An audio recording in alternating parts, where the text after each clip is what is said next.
आज सोचने पड़ रहा हूँ कि आप 5 राज्यों में चुनाव लड़ते हैं। समालखा की बात करूँ, वहाँ पे भी कभी कमल नहीं खिला। यहाँ की बात करूँ, यहाँ भी बहुत मुश्किल थी बात।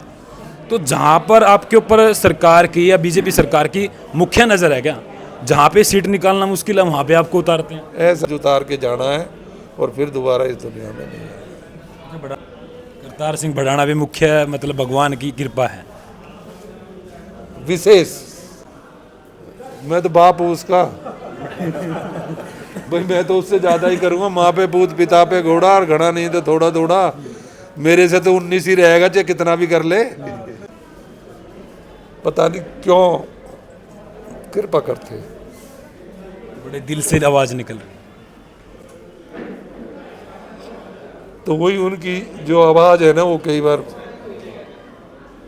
मुंह से बोल जाती है और वो सुन लेते हैं। हमेशा ही शुक्रगुजार हैं की सेवा के लिए ये अपना मकसद लेकर के चल रहे हैं और लोगों को इतना प्यार भी और थोड़े भावुक भी हो गए। करतार सिंह भड़ाना जी हमारे एक।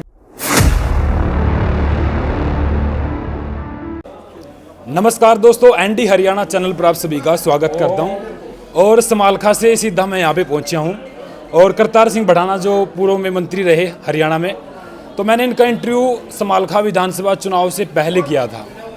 और जब मैंने इंटरव्यू किया इनका, तो जो मैंने एनालाइज किया तो वो आने वाले टाइम में वही हुआ। अब मैं मंगलौर विधानसभा के अंदर हूँ। चुनाव का टाइम लगभग नज़दीक है, 2027 के चुनाव नज़दीक है बिल्कुल। तो आज जो है तिरंगा यात्रा निकाली गई थी। तमाम भारत के अंदर सभी लोग तिरंगा यात्रा में हिस्सा ले रहे हैं। इसी तरीके से करतार सिंह भड़ाना, ये भड़ाना नाम नहीं, एक ब्रांड है। ये मैं क्यों कह रहा हूँ, क्योंकि 5 राज्यों में चुनाव लड़ने वाले करतार सिंह भड़ाना मंगलौर में भी अपना ठिया बना करके बैठे हैं। और पिछली बार का जो चुनाव था, चुनाव के बिल्कुल नज़दीक से ही कहीं ना कहीं क्या खामियां रही और अब की बार की क्या तैयारियां हैं, और ये जो तिरंगा यात्रा थी इसको किस तरीके से देखते हैं। भड़ाना जी, स्वागत है आपका बहुत। धन्यवाद। तो ये हंसी के पीछे की कुछ सोच? नहीं, मैं तो जो भी आप हरियाणा से चल के आए हो, तो जो मन में लेके आए हो वो पूछ लो।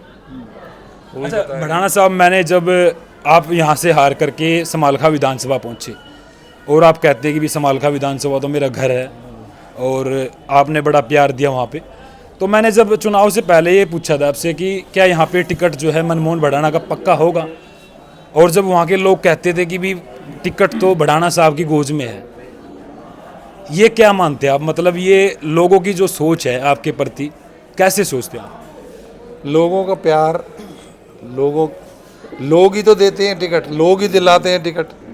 तो पार्टियां जो हैं लोगों की भावना को देख के ही टिकट देती हैं। तो लोगों की जब भावना लगती है कि भाई ये हमारा अच्छा कैंडिडेट है या हमें इसको जिताना है, तो जिसको वो जिताना चाहते हैं उसी को टिकट मिलता है। अच्छा भड़ाना साहब, मैं एक जिक्र करूंगा। अभी कुछ टाइम पहले आप मुख्यमंत्री पुष्कर सिंह धामी के साथ स्टेज पर नजर आए और पुष्कर सिंह धामी ने, मुख्यमंत्री ने आपकी तारीफ करते हुए ये कहा कि भड़ाना साहब तो रेत से तेल निकालने वाले नेता हमारे। ये किस तरफ का इशारा है? देखिए, आप इस कॉन्स्टिट्यूंसी को देख रहे हो ना। आज भी पहली बार आया। नहीं, ये कॉन्स्टिट्यूंसी में कभी हमारी पार्टी नहीं जीती और 18,000 20,000 बहुत मेहनत करने के बाद कैंडिडेट वहाँ तक पहुँचता था और हम वो 32 तक पहुँचे। तो मुख्यमंत्री ने यही कहा कि भाई जितनी मेहनत ये कर सकते हैं ना, तो तेल, रेत में से तेल वो ही निकाल सकता है जो मेहनत कर सकता है। जो तेल तो उसी जगह निकलेगा जहाँ तेल होगा।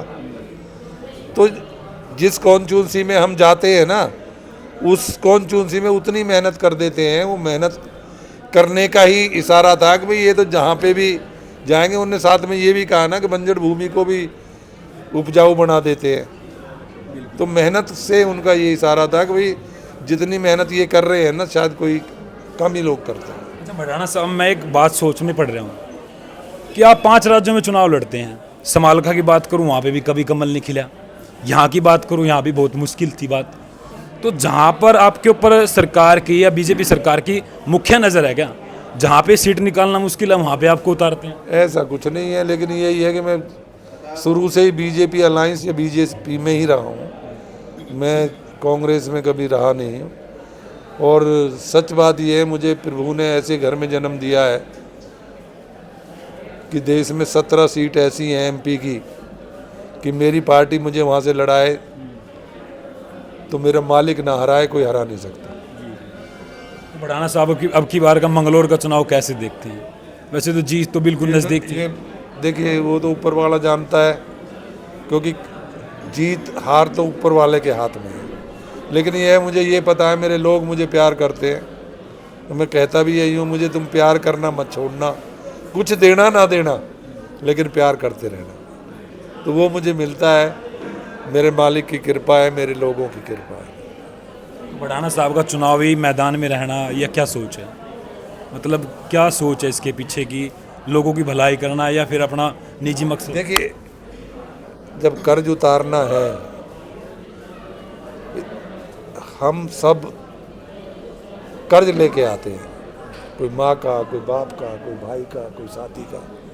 अब पिछले जन्म में पता नहीं हम क्या रहे हैं, संत रहे, फकीर रहे, क्या रहे हैं, तो हमने पता नहीं कहाँ कहाँ से कर्ज लिया है, कहाँ कहाँ रोटी खाई है।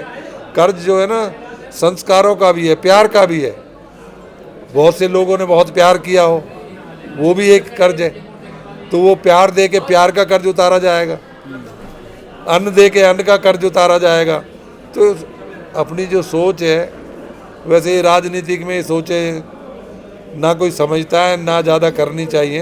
अपनी सोच यही है कि कर्ज उतार के जाना है और फिर दोबारा इस दुनिया में नहीं है। भड़ाना साहब चैलेंज बड़े करते हो आप। नहीं, चैलेंज तो मैं करता ही नहीं। मैं तो जो भी करता हूँ ना, मालिक के भरोसे पे करता हूँ। मुझे ये ज़रूर है कि जो मुझे दिखता है ना, वो मेरा मालिक जो मैं प्रार्थना करता हूँ सुन लेता है। तेने देखा है ना, आज कल कह रहे थे बारिश होगी, फलाना होगा, ढिकड़ा होगा, परे भी बारिश हो रही है, इधर भी बारिश हो रही है, मंगलौर में भी बारिश है। लेकिन जहाँ रैली का स्थान आप लोगों ने रखा ना, वहाँ बारिश नहीं। करतार सिंह भड़ाना भी मुख्य मतलब भगवान की कृपा है विशेष, पता नहीं क्यों कृपा करते हैं। बड़े दिल से आवाज़ निकल रही। तो वही उनकी जो आवाज़ है ना, वो कई बार मुंह से भूल जाती है और वो सुन लेते हैं। ये जो भाव कर देने वाली यही सच्ची भक्ति है। भक्ति तो नहीं कह सकते, भगत तो बनाते ही नहीं। भगवान भगत नहीं बनाते, ना बनने देते हैं। एक से बड़ा दिखा देते हैं, लेकिन अपने बच्चे समझ लें उसमें हमेशा ही शुक्रगुजार हैं। बिल्कुल देख सकते हैं, दिल से आवाज़ है करतार सिंह भड़ाना की, और लगातार जो है ना जनता की सेवा के लिए ये अपना मकसद लेकर के चल रहे हैं, और लोगों को इतना प्यार भी और थोड़े भावुक भी हो गए करतार सिंह भड़ाना जी हमारे। एक मिनट तो देखिए, अभी देखो माला के साथ में स्वागत जो है भड़ाना साहब का। अजय डलूंगा नहीं, बिल्कुल भी नहीं मानना। ये देखिए, हम तो आपके पुराना है। आपने प्यारी थोड़ा इसका परिचय ले लो। अरे तो ही बोल ये देखिए भड़ाना साहब लगातार। प्रोग्राम भजन भजन अरे ये तो पूरा उस्ताद आदमी है। भाई हो गया तो तेरा परिचय। हाँ बिल्कुल जी बिल्कुल। तो देखिए, एक मिनट रणजीत सिंह, तो हमारे साथ में लास्ट में आज जो तिरंगा यात्रा निकाली आप, इसके बारे में क्या? तिरंगा यात्रा यही है कि हमारा जो हर तरह होली मनाते हैं, दिवाली मनाते हैं, उसी तरह 26 जनवरी मनाते हैं, उसी तरह 15 अगस्त मनाते हैं। पर्व है हमारा। सब लोग इस बहाने से इकट्ठे भी होते हैं और खुशी भी होती है और देश की मजबूती भी होती है। देखिए भाई, करतार सिंह भड़ाना जी हमारे साथ मौजूद थे और कहीं ना कहीं दिल की बात निकली है। और मैं भी पूछूंगा, विधानसभा में लोग, अभी मैंने बात भी की है बहुत सारे लोगों से कि भी करतार सिंह भड़ाना जो है ना लगातार सेवा कर रहे हैं, और आगे क्या इनको जनता मौका देगी? देखिए ऐसा है, सच ये है कि जब कोई सेवा करता है ना, तो जो जिनकी सेवा करते हैं उनका हम पे है, हम वो करते हैं। लेकिन कई लोग जो हमें नहीं पसंद करते हैं, वो ये सोचते हैं कि हम जो कर रहे हैं वो कुछ वोट के लिए, कुछ लालच के लिए कर रहे हैं। लेकिन ईमानदारी से दूर दूर तक कोई लालच नहीं है। लालच है तो कुछ कर जाने का है, दोबारा कर्ज ना रह जाए, दोबारा ना आना पड़े, इसके सिवा और कुछ है ही नहीं। ईमानदारी की राजनीति जो करके देखे उसका तेल निकल जाता है। ईमानदारी की राजनीति बहुत कठिन काम है। देखो भाई, ईमानदारी की राजनीति बहुत कठिन है। भड़ाना साहब की दिल से आवाज़ निकल रही है। और आपने पता भी है, मनमोहन भड़ाना जो इनके बेटे हैं, बड़े आदर सत्कार करते हैं, वो भी लगातार अपने विधानसभा के अंदर, आपने भी उनको ऐसा उपदेश दिया जी कि वो लगातार विधानसभा में बने हुए हैं और आप भी यहाँ पे रहोगे, मतलब लोगों के बीच जैसे में वो सेवा कर रहे हैं आप भी ऐसी सेवा करोगे। मैं तो बाप हूँ उसका भाई, मैं तो उससे ज़्यादा ही करूँगा। माँ पे पूत, पिता पे घोड़ा, और घड़ा नहीं तो थोड़ा थोड़ा। मेरे से तो 19 ही रहेगा, चाहे कितना भी कर ले, तो मैं तो 20 ही रहूँगा भाई।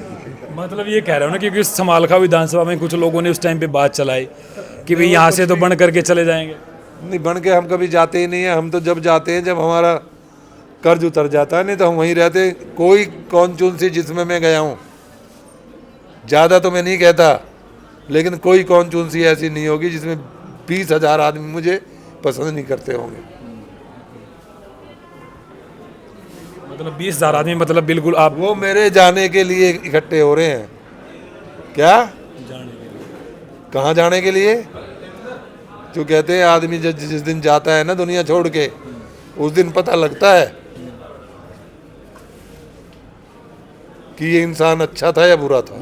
जाने के बाद जिसके लोग साथ आते हैं ना वो स्वर्ग जाते हैं, जिनको लोग गाली देते हैं ना वो नरक जाते हैं। तो भड़ाना साहब, बड़े दिल से खुशी होती है जब इतने लोग इतना प्यार करते हैं। तो बस तो वही है। तो देखिए भाई, हमारे साथ करतार सिंह भड़ाना थे, और ये मैं जब इनसे इंटरव्यू कर रहा था तो कहीं ना कहीं जो दिल से आवाज़ है, बिल्कुल जो सच्चाई थी वो निकल के आई है। और ये ना कोई इनका अंदर मतलब इतना घमंड है कि हम इतने बड़े आदमी हैं, बिल्कुल ज़मीन से जुड़े हुए हैं। मैंने तो मज़ा आया इंटरव्यू करके, वो क्या कर रहा हूँ, मज़ा आया। और मैंने पहले भी इंटरव्यू किया और दूसरा ये इंटरव्यू किया, तो बड़ा खुशी दिल हो गया जी। बहुत बहुत शुक्रिया आपका। तो हमारे साथ करतार सिंह भड़ाना भी थे, और लोग भी मिलने के लिए तैयार हैं, और देख सकते हैं यहाँ पर बैठे हैं और इन्होंने बातें सुनी, और तो बहुत अच्छा लगा मिल करके इनसे। तो आप ज़रूर शेयर करना वीडियो को और कमेंट करके ज़रूर बताना, और इस विधानसभा में मैं देखने की कोशिश करूँगा। आखिरकार करतार सिंह भड़ाना बड़े भावुक हो गए थे, और आप कमेंट करके ज़रूर बताना। तब तक के लिए नमस्कार, जय हिंद।